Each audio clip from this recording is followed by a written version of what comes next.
On rejoint, on va attendre encore une minute pour que tout le monde soit là à 11 heures et on démarrera. Super. Ah, elle commence, très bien. Elle va me faire vibrer, elle va me faire vibrer le truc pendant 2 heures.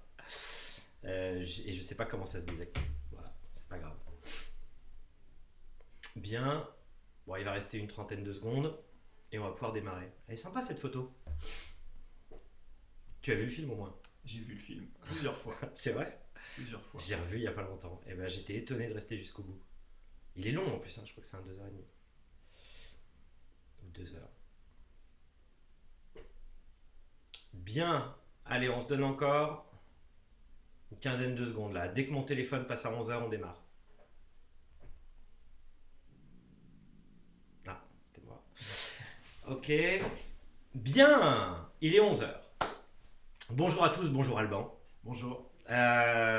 On va traiter un sujet qui j'espère générera beaucoup de questions de votre part, c'est le sujet de comment organiser des challenges, comment motiver une équipe qui est parfois un petit peu apathique, Oui. et comment on va faire effectivement avec des challenges, avec de la gamification, on devrait dire ludification, mais En on français, est dans le déformé, texte, mais voilà. mais on dit gamification, avec des mécaniques de jeu pour aller remotiver ses commerciaux.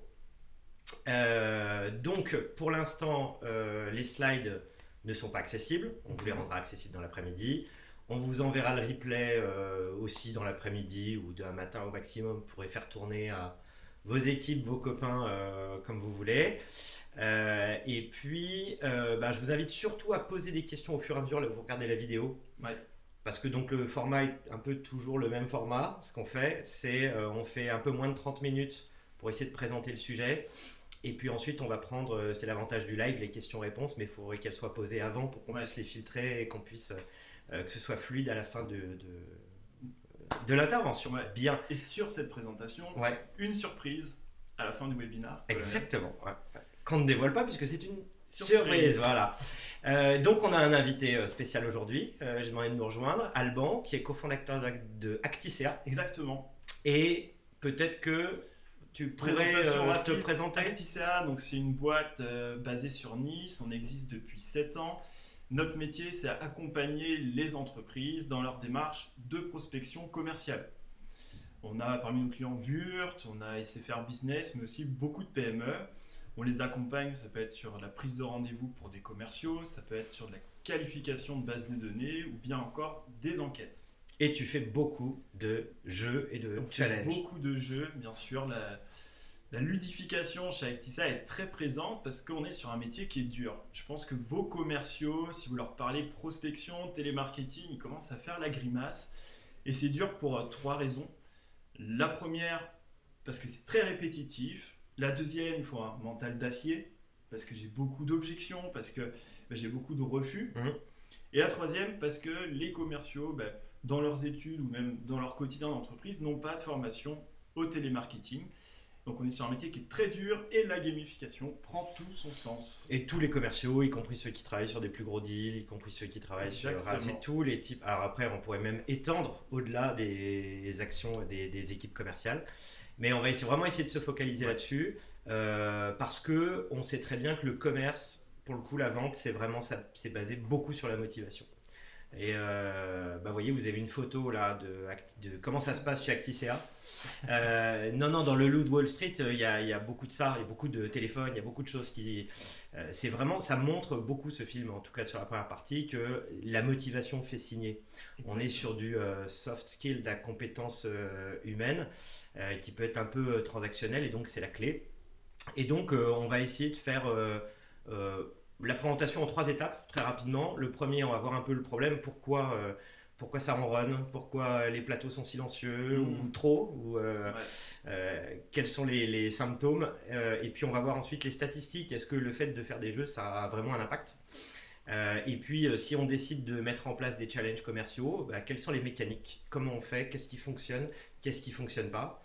Et puis ensuite, notre petite surprise, bien sûr. Et est-ce qu'on partage notre retour d'expérience, les astuces qu'on a pu observer autour de la gamification. Exactement, et on verra avec plein d'exemples. Donc, voilà, les enjeux. Ce gros chat qui ronronne. Oui, qui ne doit pas être à l'image de vos commerciaux. Et malheureusement, les études le montrent toutes, les commerciaux passent beaucoup de temps, du temps administratif. ah, Donc, ouais, j'ai eu un petit souci, excuse-moi. nous allons être sur Voilà. des tâches plutôt répétitives qui ne sont pas cœur métier pour le commercial. Parce qu'on le sait, le commercial, vous l'avez recruté pour ses capacités de négociation, d'argumentation face à un prospect. On a avec recruté un des client. lions. Vous avez recruté des lions. Mm. Mais le quotidien fait que le commercial a du temps administratif. Ça peut être envoyer des emails, ça peut être qualifier le CRM, rechercher des nouveaux prospects sur les réseaux sociaux. Ce qui fait que les plateaux, vos bureaux, ont plutôt tendance à devenir silencieux. Ouais, et c'est aussi lié à la digitalisation, quoi. On fait Exactement. moins de téléphone, Ouais. on fait beaucoup de mails, on fait beaucoup de réseaux sociaux. Et c'est vrai que ça devient silencieux. Ouais. Et c'est une atmosphère qui est peu encourageante au dépassement, à la performance. Un des enjeux aussi, c'est que vos commerciaux souvent sont objectivés sur le chiffre d'affaires. Je dis souvent, mais je pourrais presque dire tout Ouais. le temps. Mhm. Et les victoires sont peu nombreuses. Parce que des deals sur un mois, peut-être que je vais en signer 5, 10, ça dépend de vos organisations. Mais tout l'enjeu de venir ludifier votre force de vente, ça va être de créer des moments de fête, de victoire de manière plus régulière sur autre chose que le chiffre d'affaires. Ouais, donc répéter le succès. Et souvent, on appelle ça le sales fatigue, Ouais. la fatigue commerciale. Et c'est vrai qu'en général, d'ailleurs, la stat, c'est 60% des commerciaux atteignent leur quota. Pas terrible, Ouais. et on s'habitue. Ouais, en fait, le pire, c'est l'horreur, c'est qu'on s'habitue. On s'acclimate à ça, à cette à la ambiance, on sous-performance. se dit que c'est normal. Alors que le rôle en tant que manager, ça va être d'accompagner la performance, la montée en compétence des commerciaux pour qu'ils redeviennent tous des lions avec la hargne Yes. des premiers jours. Exactement. Et puis en plus, on a aussi des cohésions qui se défont et on a envie d'avoir des équipes qui gagnent Ouais. ensemble aussi. Et ça va nous permettre aussi ces challenges et ces jeux de pouvoir Recréer améliorer une ça. cohésion, on verra, il y a des jeux d'équipe, il y a des jeux qui sont plus individuels. Le métier de commercial doit être un métier collaboratif, un partage de bonnes pratiques entre commerciaux pour que la boîte progresse dans le bon sens. Absolument. Alors, les symptômes. Quels sont les symptômes d'une équipe, d'une fatigue commerciale? Eh bien, étonnamment, ou pas, ce sont les mêmes symptômes que le burn-out. Ouais. Alors, le cynisme, typiquement, il y a une nouvelle offre, il y a un nouveau truc, oui, encore leur blague, etc. Avoir du détachement par rapport à ce qui se passe, aux avancées de l'entreprise, au développement de l'entreprise. Perte d'enthousiasme, on commence à arriver en retard et puis on commence à se faire des reproches, faire des reproches au marketing. C'est la faute du marketing. Ça, c'est normal. C'est Ouais. toujours la faute du marketing.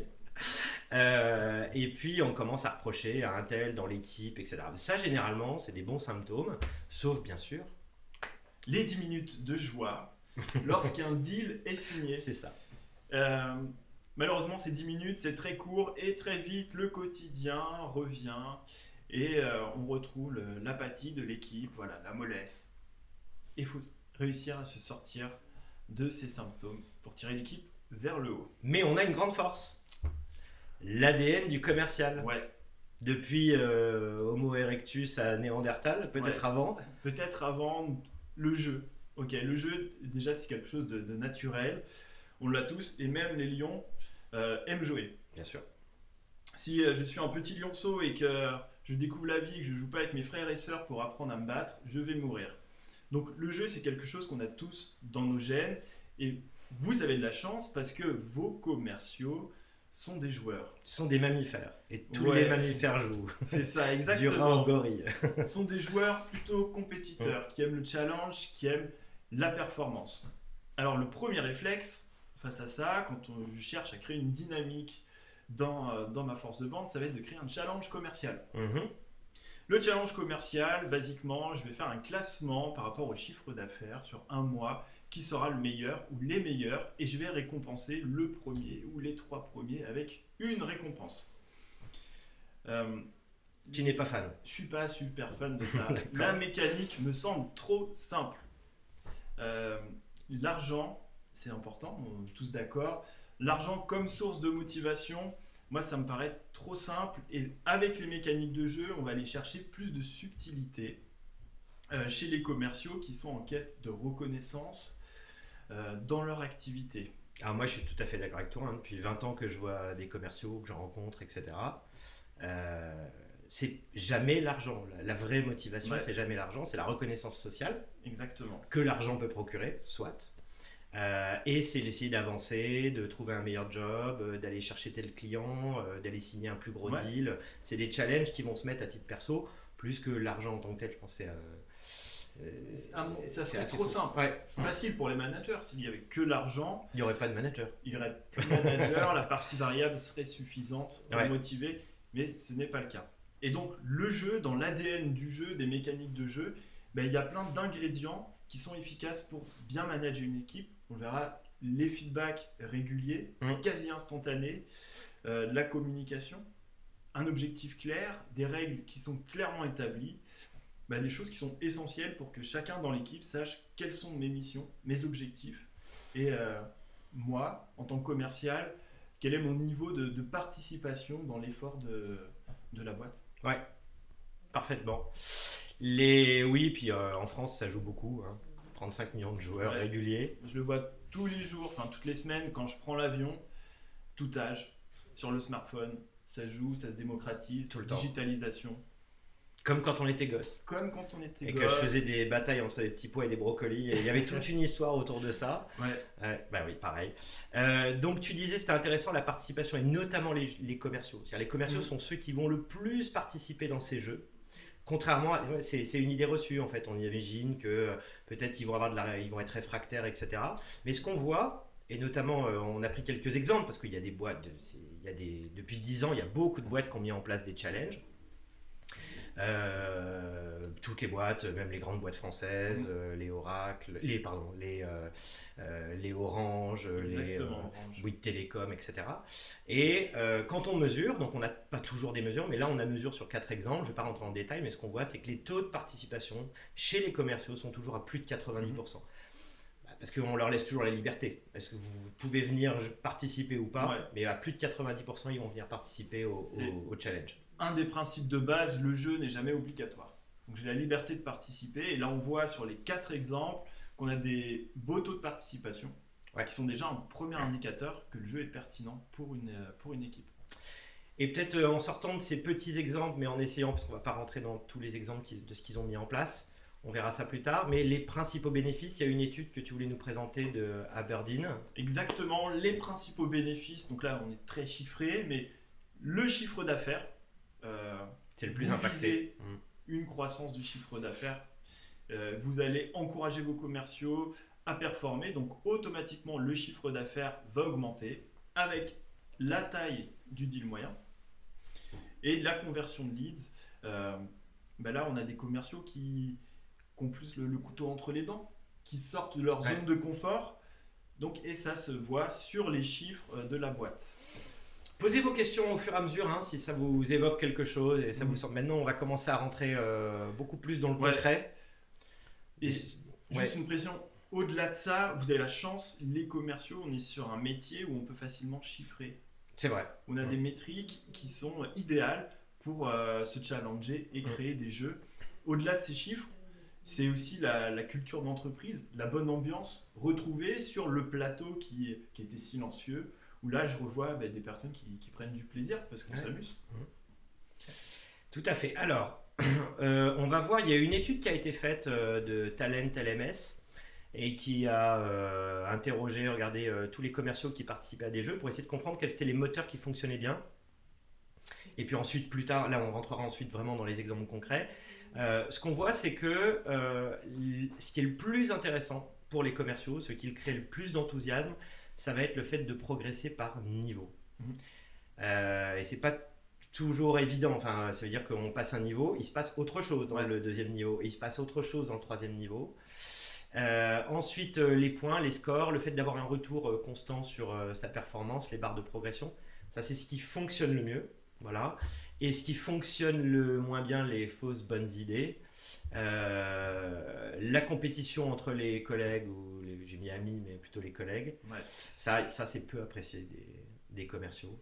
Les cadeaux virtuels, le coup de si tu gagnes ce challenge, On fera un bel article de blog Mm. sur toi. Ça leur plaît pas du tout. Non. Voilà. Avoir un avatar ou avoir des compteurs de dollars qui avancent dans les jeux, c'est pas des trucs qui les. Et pourtant, on pourrait imaginer. Mais encore une fois, c'est pas les bons moteurs. Voilà. Tu voulais nous présenter, non, ou je vais peut-être présenter les règles de jeu. Ouais, avant les règles, je crois que le meilleur moteur d'un jeu, c'est sa simplicité. Ouais. Et c'est vrai que parfois, sur les mécaniques, même de niveau ou autre, on perd en simplicité. Le jeu doit rester un jeu très simple, très accessible, où tout le monde comprend les règles et les objectifs à atteindre. Ok. Oui, parce que je ne l'ai pas mis dans les règles de jeu. Règles de jeu, un objectif aligné avec le business. Si on a un chiffre à atteindre, c'est bien. C'est pas toujours le cas. Hein. On va voir par exemple si on doit acquérir une compétence, traiter des objections, mieux connaître un produit. Bon, il n'y a pas de chiffre en tant que tel, mais ça fait partie de la formation et on va ludifier ça. C'est bien si le jeu nécessite une compétence clé du commercial, que ce soit l'écoute, l'assertivité, etc. Encore une fois, ça dépend vraiment de l'objectif. Ouais, ça dépend du contexte. On peut être dans des jeux qui sont pas alignés avec le business, mais là on sera plus dans des jeux de cohésion d'équipe pour recréer une cohésion entre les commerciaux. Donc toujours en fonction, effectivement, c'est quoi l'objectif c'est quelle problématique je vais cibler avec mon jeu.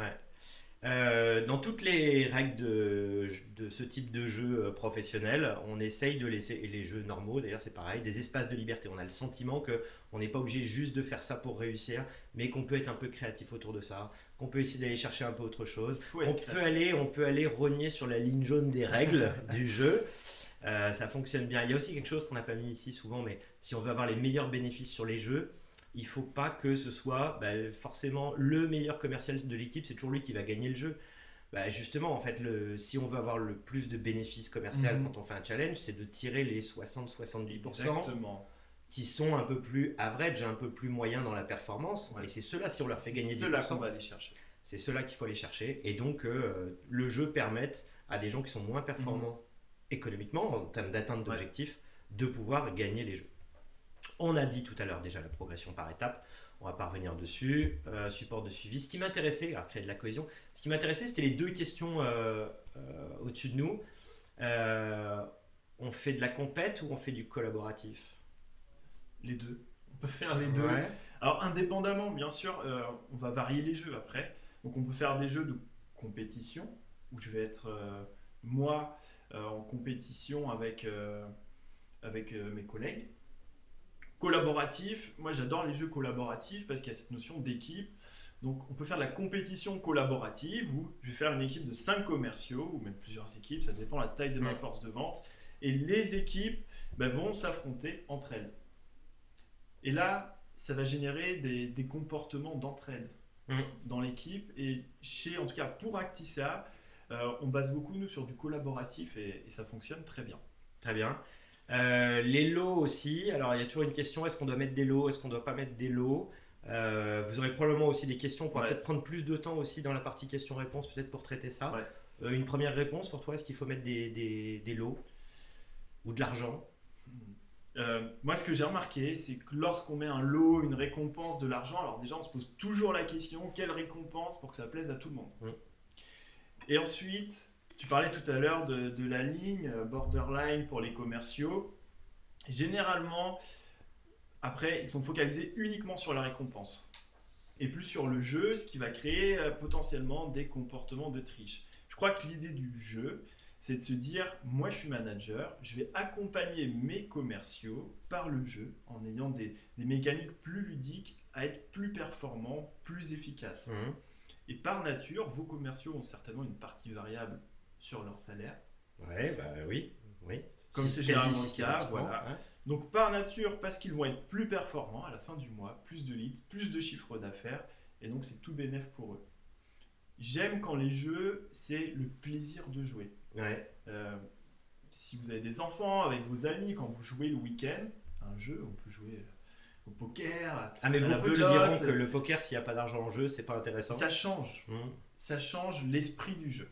Voilà, il y a beaucoup de jeux de société où il n'y a pas du tout d'argent en jeu et on passe des bons moments et on est performant, on est impliqué dans le jeu. Donc chez toi en général il n'y a pas de lot? Non. Généralement tu n'appliques pas. Les jeux, les challenges qui sont faits dans nos équipes commerciales, il y a des lots. Voilà. qui peuvent être à partager Ouais, d'ailleurs alors, le en lot à équipe. partager est très bien. Nous, ça peut être des événements d'équipe, en fait, Mhm. la récompense, ou par exemple, on fait un jeu généralement sur la Saint-Valentin et l'équipe perdante doit servir un repas à l'équipe qui a gagné. Voilà, des choses comme ça qui Mhm. sont sympas, bon enfant. Si ce qu'on a aussi qui fonctionne pas mal, c'est les lots où tu ne sais pas quel va être le lot. C'est-à-dire qu'en fait, tu as le droit, par exemple, Ouais, de péter un ballon. Tu sais pas ce qu'il y a dans le ouais, ballon. Tu peux avoir une standing ovation, c'est la tristesse de toute l'équipe. Comme tu peux avoir un lot pour aller au restaurant, ou ouais, amener ton équipe, ou un dîner avec le président. Enfin, des trucs qui coûtent rien, en ouais, fait. Hein. c'est ça. Ouais. Et ça marche très bien le côté aléatoire dans les jeux. Ça vient créer le suspense. Parfois, vous avez des challenges où la personne sait que, bah oui, mais moi je suis toujours en bas de liste, donc ouais, pour être dans le top 10, ça va être difficile. Créer de l'aléatoire, c'est une très bonne idée pour garder le suspense tout au long du jeu. Bon, on a le principe. Après, vous pouvez vous dire, surtout si vous êtes directeur commercial ou PDG, moi dans mon poste, j'ai pas été recruté pour être Ouais. créatif. Hein, j'ai été recruté pour vendre. Je suis pas un créa. Comment je fais? C'est-à-dire comment je fais demain pour monter un jeu? Alors, toi, tu nous proposes de pouvoir démarrer avec des mécaniques de jeu que tout le monde connaît en fait. Ouais, bah, c'est l'avantage, tout le monde les connaît, donc ça va parler à tout le monde. Et si vous allumez votre téléviseur, vous avez plein d'exemples de jeux qui ont été travaillés, pensés pour que ça plaise au plus grand nombre, et vous pouvez vous en inspirer dans vos entreprises. Le point positif, c'est que vous avez déjà tout l'univers qui est existant. Et aujourd'hui, sur Internet, assez facilement, on va retrouver le logo, on va retrouver la bande-son du jeu pour créer l'atmosphère avec vos équipes et que tout le monde se prenne au jeu. Ouais, nous, on a fait le burger quiz en interne. C'était absolument génial. Voilà. Il y avait plusieurs étapes. Enfin, toute la mécanique est vraiment top. C'est ça. Nous, on Et est un peu plus has-been. On a fait le question pour un champion. Mais c'est génial. T'as amené les cartes. J'ai amené les cartes question pour un champion. Ouais. Donc voilà, là, très rapidement, donc c'était un client qui avait une campagne très technique dans le domaine bancaire. C'est bien plus drôle que de se taper une FAQ de 20 pages tout seul dans son coin. Alors, si vous voulez pas faire et vous savez pas, alors pour les FAQ, typiquement, voilà, super, hyper concret, vous pouvez l'appliquer. Ouais. Mais on s'est dit que, bah, en fait, apprendre à faire des jeux, c'est un exercice. Il faut commencer à en faire et puis ensuite on commence à être meilleur, etc. Et ce qu'on voulait pas, c'était vous laisser à la fin un beau live un peu théorique Ouais. et qu'on vous donne rien. Donc, on a bossé Exactement. depuis quoi, un mois et demi. Depuis un mois avec nos Ouais. équipes. Pour vous préparer une surprise qui va vous mettre le pied à l'étrier Voilà. sur le sujet de la gamification. Donc c'est un site. On a développé un petit site web. Ouais. Alors d'abord, on a réutilisé tous les jeux qu'on avait Ouais. pu traiter, qui fonctionnaient bien, etc.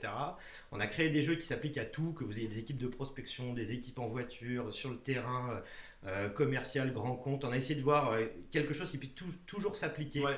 dans votre environnement, que vous ayez 10 commerciaux ou 100. Et on a monté un petit site gratuit sur lequel vous mettez votre adresse email et toutes les 2 semaines, vous recevez un jeu qui, on verra un peu à quoi ça ressemble peut-être. Sur la slide suivante, on peut regarder. Ouais, on peut regarder. Bah voilà, ça fait généralement 2 pages, c'est facile. Il y a tout le gameplay de comment on met en place. Parfois, il y a des supports, etc. La recette. Alors, Pour les passer, c'est le recettes. gameplay, c'est la recette pour mettre le jeu en place facilement. Ouais. Et ce qui est important, c'est qu'on est parti des problématiques que vous rencontrez au quotidien, autour de la prospection, autour du traitement des objections. Est-ce que vous êtes certain que vos commerciaux traitent efficacement les objections qu'ils peuvent entendre dans leur quotidien? D'ailleurs, est-ce qu'ils ont déjà partagé leur méthode pour le traitement des objections? Est-ce qu'ils savent pitcher l'offre? Alors là, problématique majeure de l'année 2019 avec la digitalisation, le CRM, aussi bête noire des commerciaux parce qu'il faut rentrer de la donnée dans le CRM et c'est la valeur aujourd'hui, une des grandes valeurs de votre entreprise. Est-ce que vos commerciaux qualifient bien le CRM?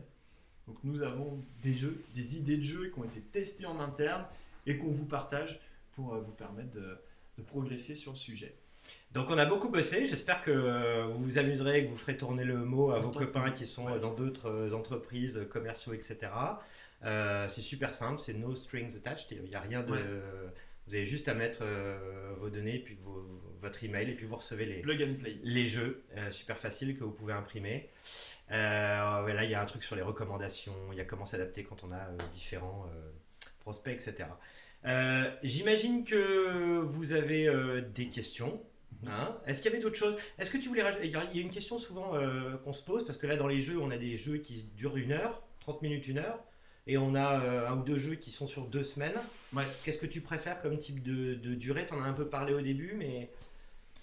Alors, sur des premiers jeux, si pour vous c'est une première expérience, moi je vous conseille de partir sur des jeux très courts. Donc, dans les exemples de jeux qu'on vous transmet, il y a des jeux qui vont durer 1 heure, qui vont durer 2 heures. Il faut commencer par ça. Parce que plus le jeu est long, et plus il va s'essouffler dans le temps.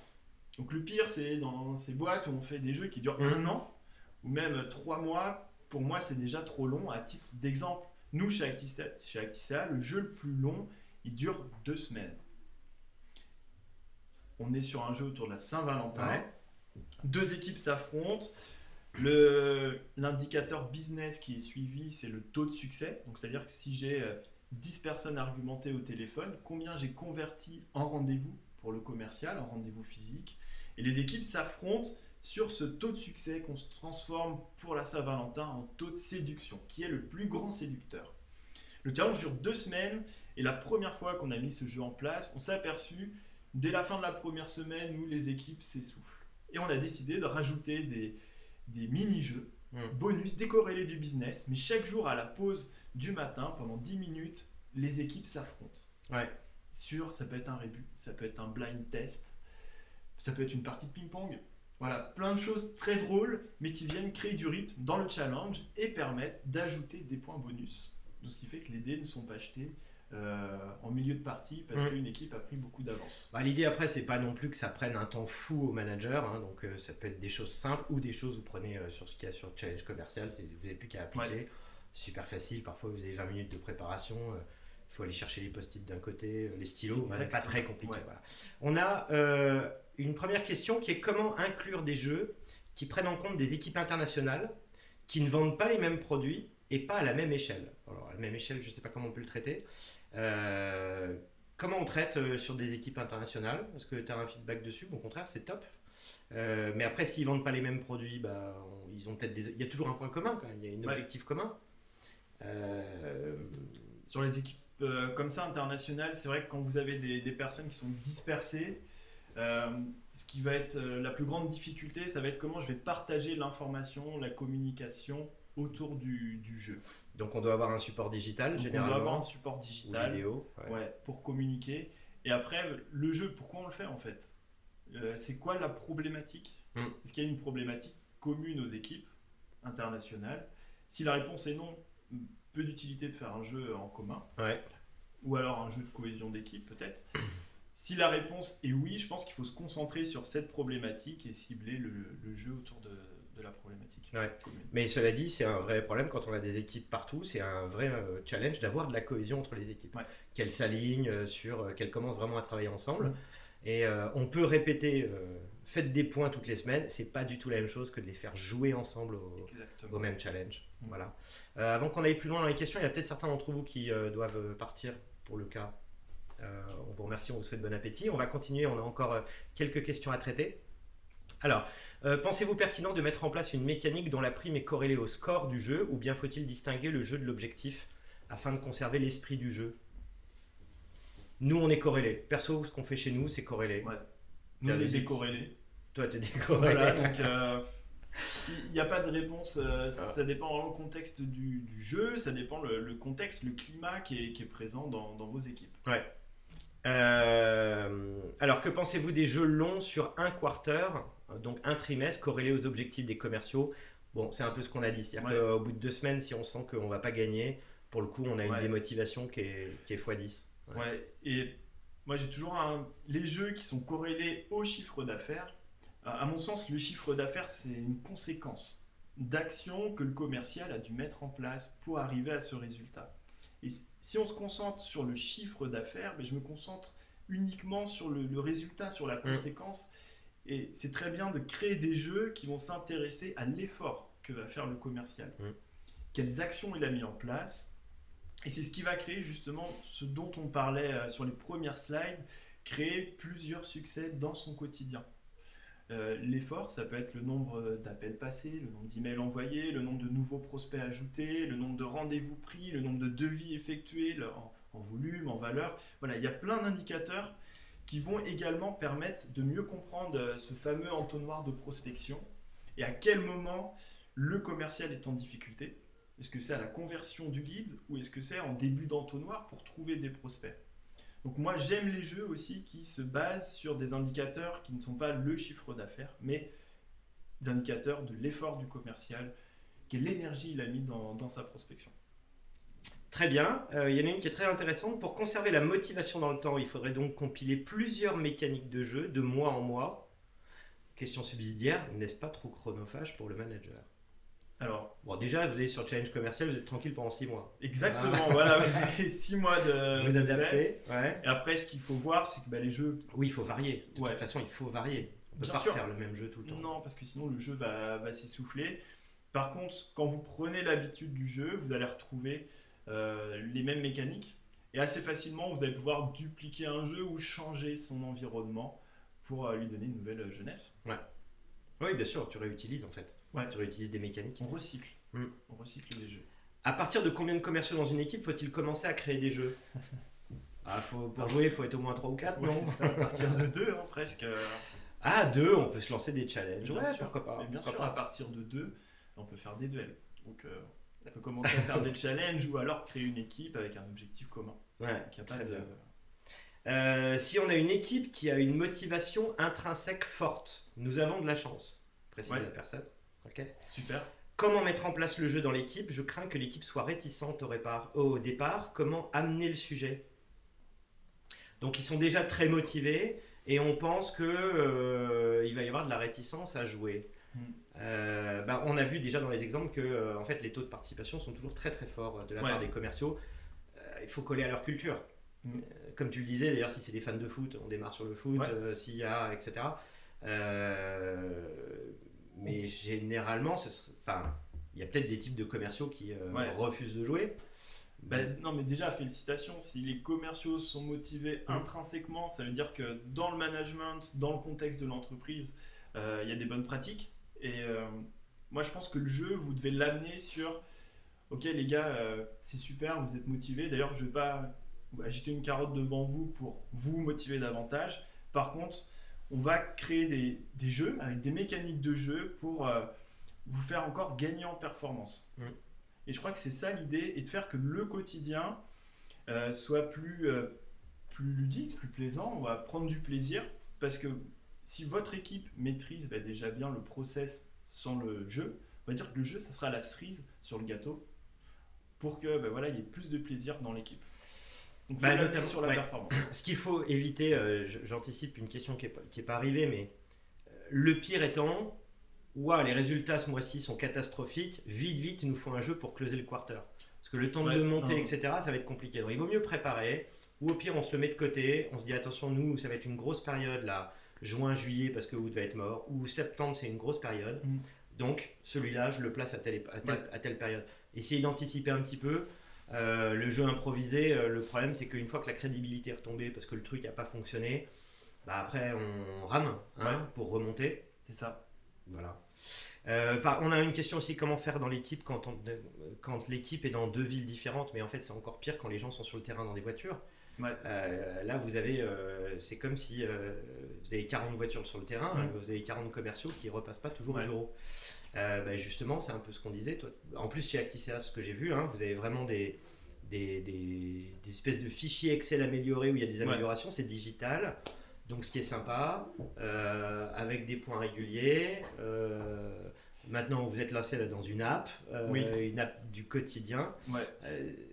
Ce qui permet, quand c'est digitalisé, effectivement, de pouvoir créer cette cohésion, même si les gens ne sont pas physiquement. Après, on peut peut-être les réunir, ils sont dans 2 villes différentes. À la fin du jeu, est-ce que vous voulez faire un événement physique pour fêter ça quand ça a bien marché? C'est ça. L'idée, c'est les commerciaux maintenant, ils ont tous des smartphones, j'espère, dans leur poche. Donc là, vous avez un outil aussi de communication où parfois sur les forces de vente qui sont souvent seuls dans leur véhicule, Nous, avec nos équipes, on va partager des photos. Mhm. Voilà, le commercial qui fait un super rendez-vous, boum, plutôt que de nous dire, ah, c'est bon, j'ai fait un rendez-vous, il nous envoie la photo de son rendez-vous. Ouais, j'ai vu ça quand j'étais passé chez toi. Ouais, Ouais, et ça crée une super dynamique et de l'émotion aussi dans les équipes parce qu'on partage des moments de vie. Ouais. Ok, très bien. Bah, après, c'est aussi, j'ai envie de dire, c'est aussi les outils qu'on leur met dans les mains, hein, tout simplement. Hein. Enfin, nous, c'est un point sur une solution qui sert à identifier et prospecter. Évidemment que l'aspect jeu ou la mécanique, l'expérience utilisateur, elle est super importante parce que travailler sous Excel, LinkedIn et Excel, c'est l'horreur, quoi. Donc, à partir du moment où on a déjà aussi, donc quand vous sélectionnez le logiciel, regardez aussi un peu, mon commercial, il va être dans ce logiciel, ou mon CRM. Exactement. Est-ce que c'est vraiment pénible, ou est-ce qu'au contraire, ça crée de l'enthousiasme, quoi. Voilà. Alors, j'ai une dernière question, mais je pense que tu vas être très embêté par cette question, Alban. Avez-vous un exemple de jeu appliqué à une force commerciale naissante où il n'y a qu'un seul commercial? Comment faire un duel avec soi-même? Un duel avec soi-même, c'est la progression par niveau. Non, mais déjà, le commercial peut se challenger soi-même. Ouais. Donc, identifier sa progression, ce qui est important, c'est qu'il puisse suivre des métriques qui ont été définies, qui ne sont pas uniquement sur le résultat.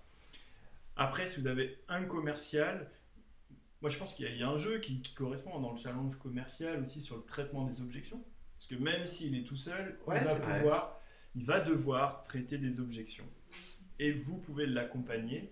Ah, il faut quand même qu'il y ait un manager, il y ait quelqu'un qui vienne jouer avec lui, quoi. Et sinon, il est vraiment tout seul et c'est très triste. Mais voilà, je pense que dans l'entreprise, il y a plein de bonnes idées, même sur des fonctions autres que le commercial, qui peuvent participer à se dire, ok, le client, le prospect me dit, tiens, votre solution, elle est trop chère par rapport à un concurrent. Qu'est-ce qu'on doit répondre? Et nous, voilà, c'est un jeu qui est dans le challenge commercial, qui peut aider justement la montée en compétence d'un commercial sur le traitement des objections. Ouais. Donc on peut partager des jeux. Je pense, voilà, si à l'initiative soit de la direction, soit du marketing, vous organisez un jeu pour lui, quoi. Exactement. Avec, au pire, je sais pas, vous mettez un lot, vous dites, c'est une meilleure manière d'apprendre, et on va s'amuser ensemble, etc., quoi. Juste, il jouera pas avec ses copains commerciaux parce qu'il n'en a pas, mais il jouera avec ses copains de la boîte qui sont sur d'autres services. Ouais. Donc on va être sur des jeux plutôt de montée en compétences. Tout à fait. Bref, si vous voulez démarrer et que vous ne vous sentez pas de créer votre jeu tout de suite, allez sur toutattaché challengecommercial.fr, vous mettez votre email et vous allez recevoir immédiatement, je crois, dans la seconde. Ouais. J'espère que ça marche puisque c'est censé sortir lundi, mais on l'a testé, a priori ça fonctionne. Voilà. Et merci Alban d'être venu passer 40 minutes avec nous sur ce sujet-là et nous avoir fait partager tes expériences. Et puis on n'a qu'à aller déjeuner ensemble. Ouais, on va ça marche. Voilà. Merci. Et vous aussi, on vous souhaite une très belle journée. Amusez-vous bien. Merci. Merci. C'est bien. Tu vois, on avait